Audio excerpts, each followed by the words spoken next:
नमस्कार. आजच्या आपल्या स्टोरीचे नाव आहे वेडिंग मटेरियल. कथा अर्चना पाटील. मंजिरी आणि मानस यांच्या लग्नाला 1 आठवडा झाला, पण मानस काही हनीमूनचं नाव घेत नव्हता. शेवटी मंजिरीनेच एक रात्री विषय काढला. का हो, माझी रजाही संपली आता. आपण कुठेच फिरायला गेलो नाही.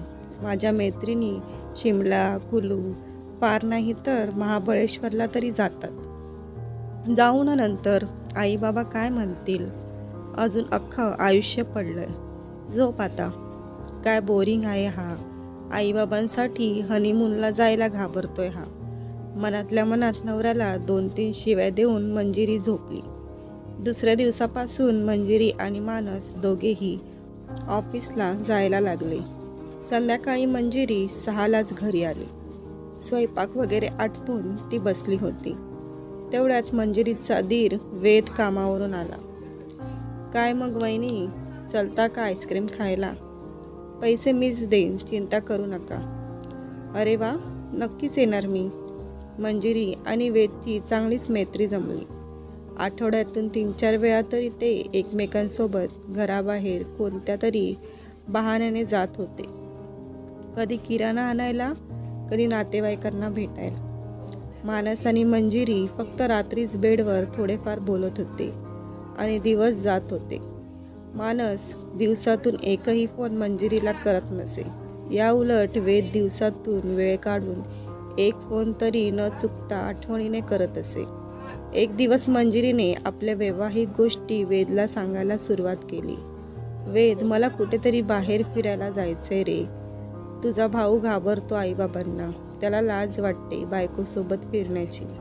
आज लग्नाला 6 महिने होऊन गेले तरी कुठे जायचा विषयही काढत नाही. माझं मेरीचं नशीबच फुटकं. बाप पण तसाच आणि नवरा पण तसाच भेटला. आम्हीही 4 बहिणी, त्यामुळे माहेरी पण बापाने कधीच कुठे फिरायला नेले नाही की हौस पूर्ण केली नाही. बोलता बोलता मंजिरी रडायलाच लागली. जाऊ दे ग वहिनी, मी नेतो तुला फिरायला. सांग कुठे जायचं आहे? कुलू, शिमला म्हणाली. बस इतकंच ना, मी नेतो तुला. तू फक्त घरातल्यांना सांभाळ. तू तिकीट बुक कर, मी सांगते. मी माहेरी जाते आहे आणि माहेरी सांगेन की मैत्रिणीसोबत फिरायला जाते आहे, कारण माझा नवरा मला सोबत कुठे नेत नाही आहे. वेल डन, करतो मी तिकीट बुक. इतक्या दूर प्रवासाला गेल्यावर वेद आणि मंजिरीला एकांत मिळाला आणि दोघांनीही आपली मर्यादा ओलांडून चुका पण केल्या. पण घरी आल्यावर दोघांमध्येही अपराधीपणाची जाणीव नव्हती. उलट मंजिरी आपली फिरण्याची हौस पूर्ण करून घेण्यासाठी वेदच्या पूर्णपणे आहारी गेली. हळूहळू त्यांच्यातली जवळीक सासूबाईंना घरात जाणवू लागली. सासूबाईंनी ताबडतोब मंजिरी आणि मानसला दुसरा फ्लॅट घेऊन दिला. पण यामुळे उलट मंजिरीवर कोणाचे बंधनच राहिले नाही. ती आता शहरातही वेदसोबत फिरू लागली.